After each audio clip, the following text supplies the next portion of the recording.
Selected parts from the book Lone Fox Dancing, Autobiography by Ruskin Bond, Part 8. On one side of the road were half a dozen bungalows occupied by officials of the telegraph department, and my father had taken the rooms on rent from one of the residents.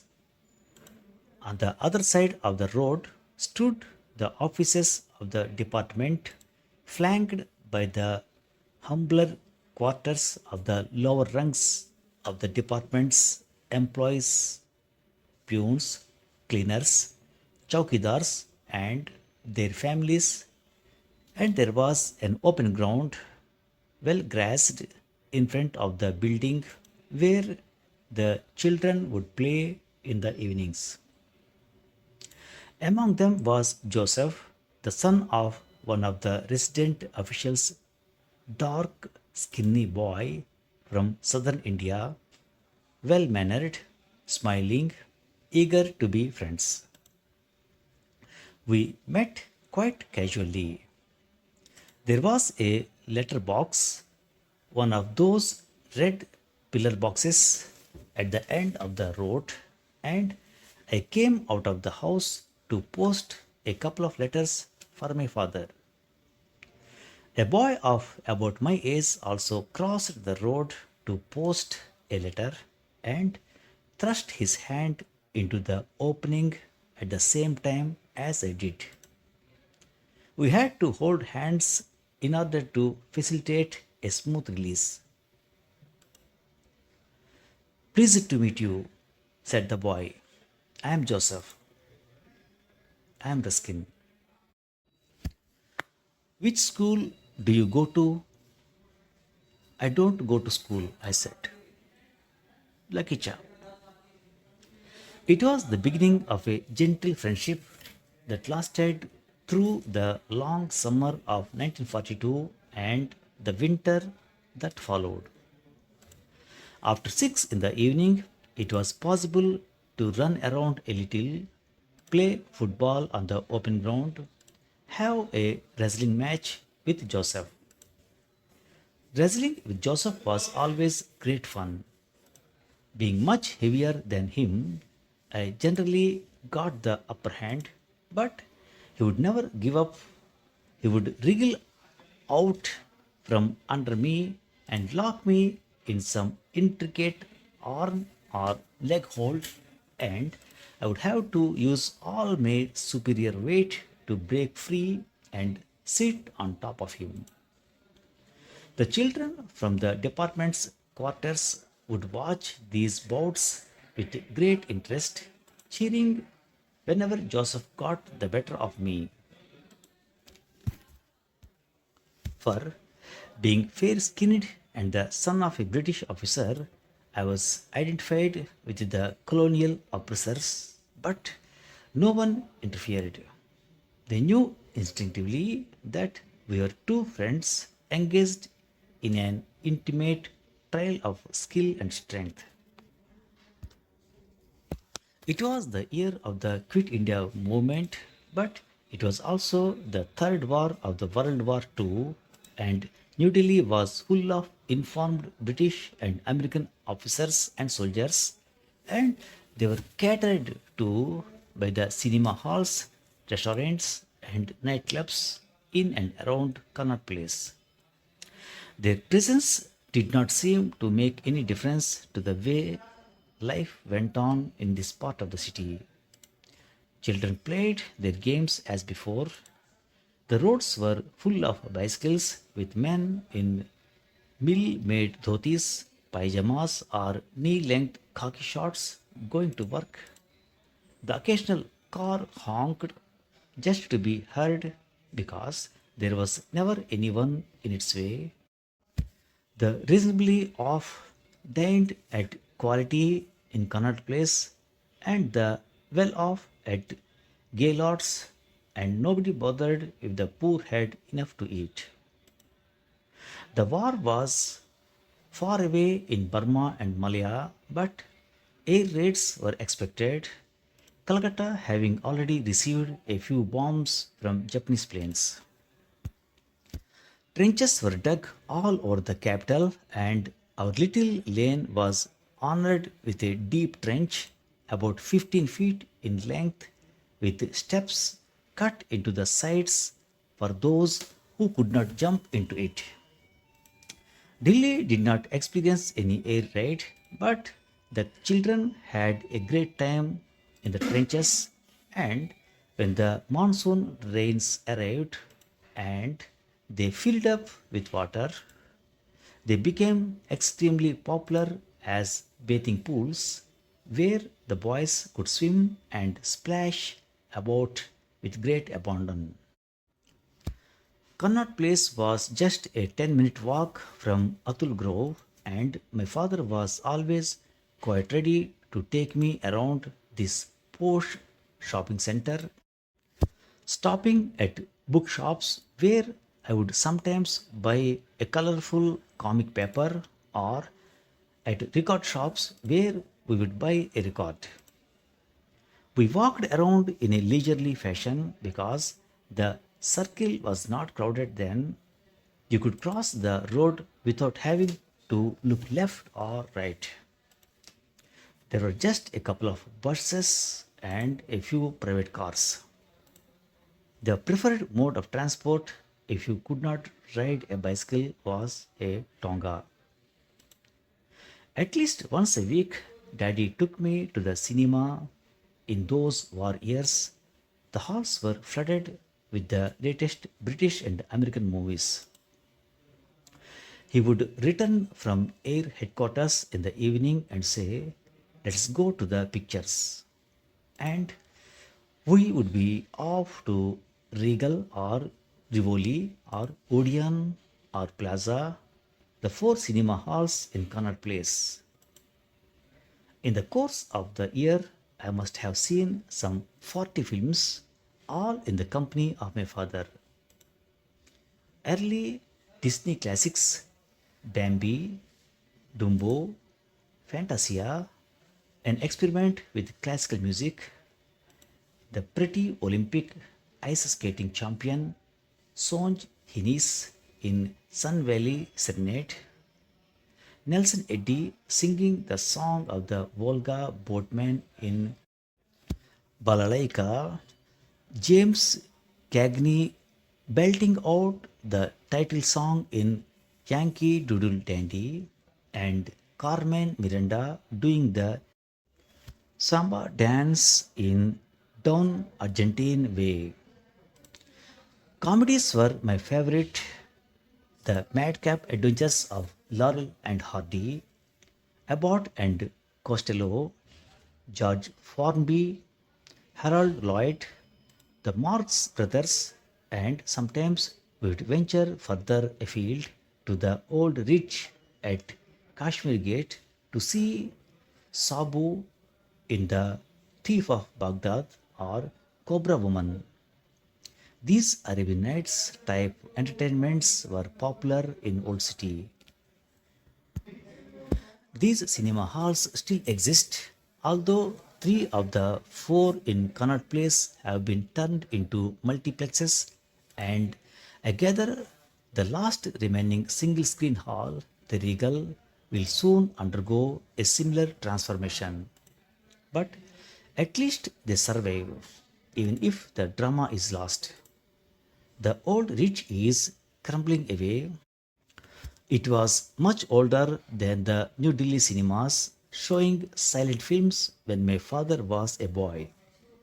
I won't be surprised if it is pulled down one of these days, but I don't want to be told if it is. Daddy's first love was, of course, his stamp collection. There was a trunk full of albums.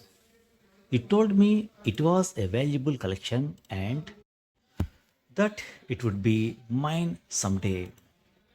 I was encouraged to collect too, and I had my own small album, most of it filled with stamps from Greece. I don't know why I chose Greece. I was probably attracted by the Greek gods and heroes depicted on the stamps, and my father seemed to have an unending supply of Greek stamps, which he did not want. Daddy's few friends and acquaintances were also stamp collectors. I remember accompanying him into Rankin's, a large drapery shop in the outside circle of Connaught Place, where he would have his RJF uniforms tailored. Instead of having himself measured for a uniform, he ended up sitting across from Mr. Rankin at the latter's large office desk, talking about stamps, discussing irregularities in design, rare printing errors, forgeries, or prints, rarities from the Solomon Island or Papua New Guinea, valuable collections that had vanished, countries that had vanished. I would sit there patiently listening or pretending to listen to all this philatelic philosophy, but quietly watching the flow of customers as they entered and left the premises. Smart ladies wearing outlandish hats, some with feathers in them, English gentlemen in dress suits with bow ties, American soldiers in well pressed trousers, British soldiers in knee length khaki shorts, Maharajas in achkans and chudidar pajamas, Maharanis in expensive, richly embroidered saris, Indians in European dress. Those in Indian dress must have been elsewhere, and shop assistants in purple jackets. It was people who interested me more than stamps. And stamp collectors were people too, like the young American lieutenant who came over to our flat one evening to look at Daddy's collection. And there they were, 3 hours later, going through my father's precious albums, an album for Great Britain stamps, another for Empire stamps, another for stamps from Greece, as well as miscellaneous albums for stamps from all corners of the world. I had never before seen Daddy sell any of his stamps, but either our visitor was very persuasive or Daddy was in need of some ready cash, because by the time our visitor left, we had sold him stamps worth about 3,000 rupees, a lot of money in those days. After that, I began to respect stamps.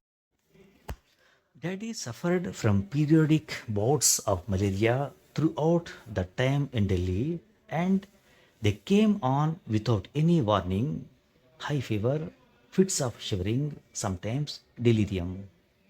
A few days of rest and treatment with quinine would bring about a recovery. But on one occasion in Atul Grove, the attack was so severe that he had to be confined for 2 weeks at the military hospital out of Palam. I was on my own for that entire fortnight. Although I missed my father terribly, I did not feel abandoned in any way. I was sure he would soon be home. The D'Soujas, the Goan couple who had sublet their flat to us, were very kind and had me over to tea every afternoon. Our Khansama turned up every day to give me lunch and early dinner. He also kept tea or coca for me in a thermos flask. I made my own breakfast. There was plenty of bread, Paulson's butter, and Mangaram's apple or guava jam. For company, I had the gramophone, some books, and comic papers. And Joseph, when he was back from school, he would stay with me all afternoon. We would play dominoes and darts or read comics and sometimes go to sleep together on my bed. Won't you ever go to school? Joseph would ask me. I assured him I would not. How will you make a living? I will help my father with his stamp collection. It is very valuable. I said this with complete conviction. We get used to happiness very quickly, more so when we are children. I believed that Daddy and I would always be together. I would be his best friend, his trusted assistant in stamp collection, and nothing would ever change. Nothing would come between us. All his stamp albums were kept in a large wooden trunk, and the key to the trunk was kept in an empty flower vase on the dressing table. I was so in awe of those beautifully maintained albums that I did not dare open the trunk to look at them in my father's absence. I waited patiently for the day when he would be back with me again. One day, kind Mr. D'Souza volunteered to take me to the hospital to see Daddy, a 2 hour Tonga ride that ended in disappointment. No visitors, we were told. It was wartime. So we had to be content with standing on the lawns, staring up at the third floor where we were told my father shared the ward with other patients stricken with malaria. He must be somewhere up there, said Mr. D'Souza, pointing to a wing of the third floor where a nurse hovered near a window. This was not very satisfying, so we went back to our Tonga and returned at a slow trot to Atul Grove. I missed my lunch, but made up for it by finishing Mr. D'Souza's supply of bread. Mr. D'Souza said I could sleep in their spare room while my father was in hospital, but I insisted on staying in my own part of the house. The months spent in the hut had given me plenty of practice in staying on my own, and I was already getting used to the idea of having a room of my own. I was not afraid of being alone at night. Lights off, I would lie awake on my cot, gazing through the little window at the shadows of the two street lights and the occasional beam of a car's headlights. In the distance, dogs would bark, not at intruders, but simply out of habit. Sometimes jackals bayed or a night bird would honk in the neem tree. The window had a protective wire netting, so I could keep it open and moths, mosquitoes, and other flying bugs would collide with the netting and fall to the ground outside. It was the start of the monsoon, and thousands of flying ants would circle the streetlights, all on a merry suicide mission. In the morning, the sparrows and the other insectivores would feast on the remains.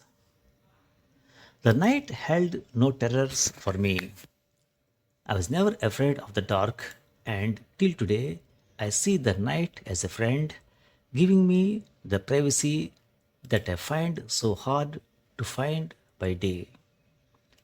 Starlight, moonlight, early dawn all have a special loveliness about them. Of course, I bolted the doors and windows.